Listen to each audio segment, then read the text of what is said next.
یا اہل الکتاب، اے اہل کتاب، اے کتاب والوں، لا تغلو فی دینکم، اپنے دین میں زیادتی نہ کرو، غلو نہ کرو، اپنے دین میں اضافہ نہ کرو. ولا تقولوا علی اللہ الا الحق، اور اللہ پر نہ کہو مگر سچ، اللہ کے بارے میں وہی بات کہو جو سچی ہے. یہ آیت عیسائیوں کے بارے میں نازل ہوئی جن کے کئی فرقے ہو گئے تھے، اور ہر ایک حضرت عیسیٰ علیہ السلام کی نسبت الگ کفری عقیدہ رکھتا تھا. نستوری آپ کو اللہ کا بیٹا کہتے تھے. یہ عیسائیوں کا ایک گروہ ہے جو حضرت عیسیٰ علیہ السلام کو اللہ کا بیٹا کہتا ہے.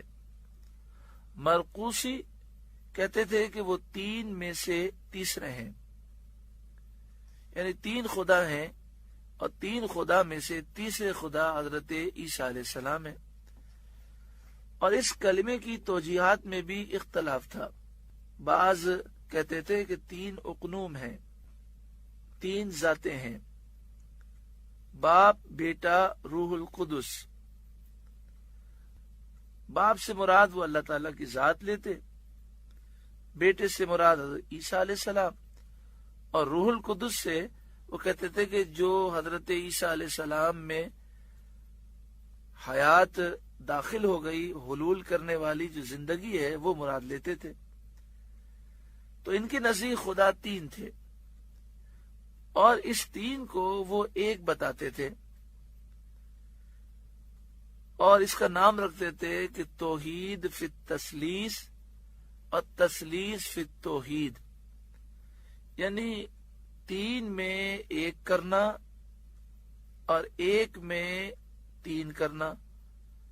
توحید فی التثلیث اور تثلیث فی التوحید کے چکر میں گرفتار تھے.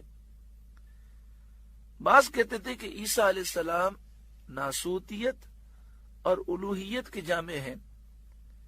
ماں کی طرف سے ان میں ناسوتیت آئی ہے اور باپ کی طرف سے الوہیت آئی ہے، یعنی باپ ان کا اللہ ہے تو اس وجہ سے یہ الہ ہے، اور چونکہ ماں حضرت مریم انسان ہے تو اس لیے ان کو کھانے پینے کی ضرورت رہتی ہے. تعالی اللہ عما یقولون علوا کبیرا، یہ جو بکواس کرتے ہیں اللہ تعالیٰ ان کی اس بکواس سے پاک ہے. اللہ کے سوا کوئی خدا نہیں، الہ نہیں، معبود نہیں. اللہ کا کوئی بیٹا نہیں، بیٹی نہیں، کوئی بیوی نہیں. یہ فرقہ بندی عیسائیوں میں ایک یہودی نے پیدا کی جس کا نام بولس تھا. اس نے انہیں گمراہ کرنے کے لیے اس قسم کے عقیدوں کی تعلیم کی. اس آیت میں اہل کتاب کو ہدایت کی گئی کہ وہ حضرت عیسیٰ علیہ السلام کے بارے میں افراط و تفریط سے باز رہیں.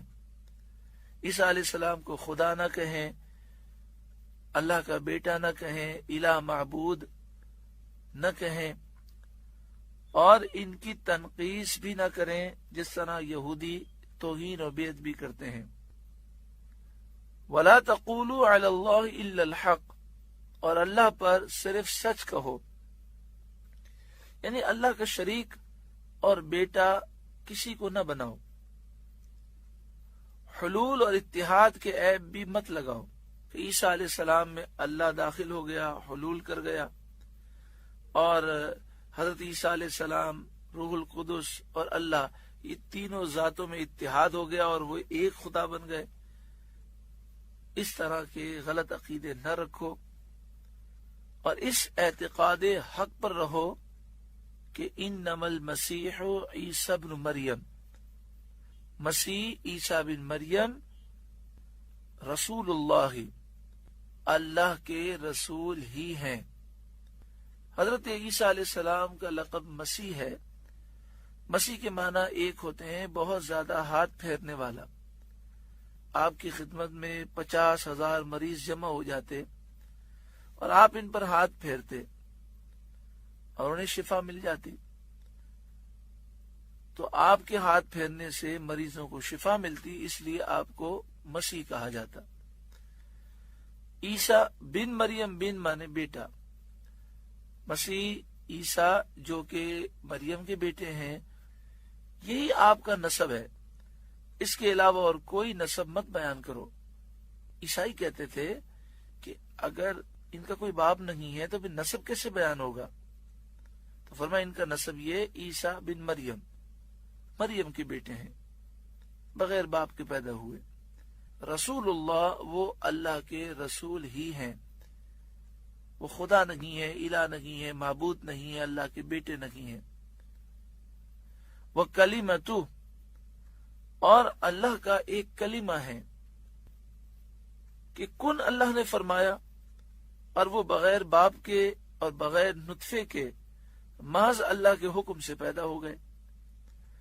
القاہا الی مریم، کہ اللہ نے اسے مریم کی طرف بھیجا، اس کلمے کو اللہ نے مریم کی طرف ڈالا۔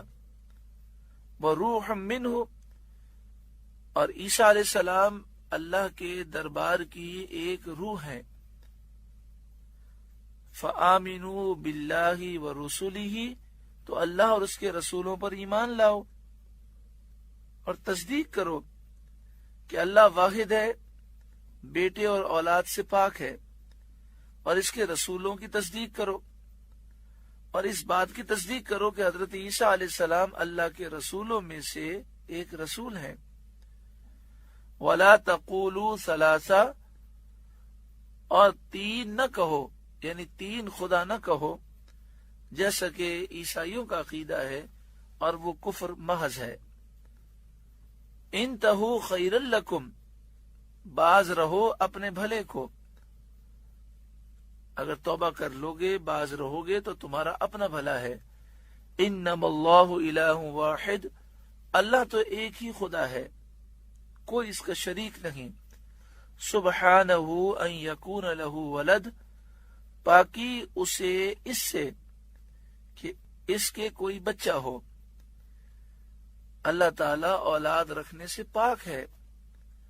لہو ما فی السماوات وما فی الارض، اسی کا مال ہے جو آسمانوں میں ہے، جو کچھ زمین میں ہے، اور وہ سب کا مالک ہے، اور جو مالک ہو وہ باپ نہیں ہو سکتا، یعنی باپ اپنی اولاد کا مالک نہیں ہوتا۔ تو جب کائنات کا ذرہ ذرہ اللہ کی مملوک ہے، سب کا اللہ مالک ہے، تو اس کی اولاد کیا چیز ہو سکتی ہے؟ وَكَفَى بِاللَّهِ وَكِيلًا، اور اللہ کافی کارساز ہے۔ یہاں پر اس طرح سمجھیں کہ پہلے زمانے میں غلام کی خرید و فروخت ہوتی تھی۔ کبھی کبھی ایسا ہوتا تھا کہ بعض لوگوں کے بچے کھو جاتے تھے، اغوا ہو جاتے تھے، پھر وہ اپنے بچوں کو بھول جاتے تھے، اور غلاموں کی خرید و فروخت ہوتی تھی۔ کوئی کسی غلام کو خریدتا اور اتفاق سے اسے معلوم ہو جاتا کہ یہ تو میرا اپنا بیٹا ہے، تو شرعی مسئلہ یہ ہے کہ بیٹا انسان کا غلام نہیں ہو سکتا، انسان اپنے بیٹے کا مالک نہیں ہو سکتا۔ حدیث پاک میں بھی ہے کہ اگر کوئی اپنے اس طرح کے قریبی رشتہ دار کو خریدے تو خریدتے ہی وہ غلام آزاد ہو جائے گا۔ تو اگر کسی نے اپنے بیٹے کو خریدا اور خریدنے کے بعد یہ پتہ چلا کہ یہ تو میرا بیٹا ہے، تو وہ آزاد ہو جائے گا، کیونکہ بیٹا باپ کا غلام نہیں ہوتا، باپ کی مملوک نہیں ہوتا، باپ اس کا مالک نہیں ہوتا۔ تو جب پوری کائنات کا ذرہ ذرہ اللہ کی مملوک ہے، اللہ سب کا مالک ہے، تو یہ سمجھایا جا رہا ہے کہ اس کا کوئی بیٹا نہیں، اس کی کوئی بیٹی نہیں۔ سبحانہ ان یکون لہ ولد، پاکی ہے اسے اس سے کہ اس کے یہاں کوئی بچہ ہو، اس کی کوئی اولاد ہو، اللہ اس سے پاک ہے۔ لہو ما فی السماوات وما فی الارض، اسی کا مال ہے جو آسمانوں میں ہے اور جو کچھ زمین میں ہے، تو اس کی اولاد کون سی چیز ہو سکتی ہے؟ وکفا باللہ وکیلا، اور اللہ کافی ہے کارساز۔ اللہ تعالی ہم پر کرم فرمائے۔ سورہ نساء کا رکوع نمبر 23 مکمل ہوا۔ اللہ تعالیٰ اس رکوع کے نور سے ہمارے ظاہر باطن کو، ہمارے قلوب کو روشن اور منور فرمائے۔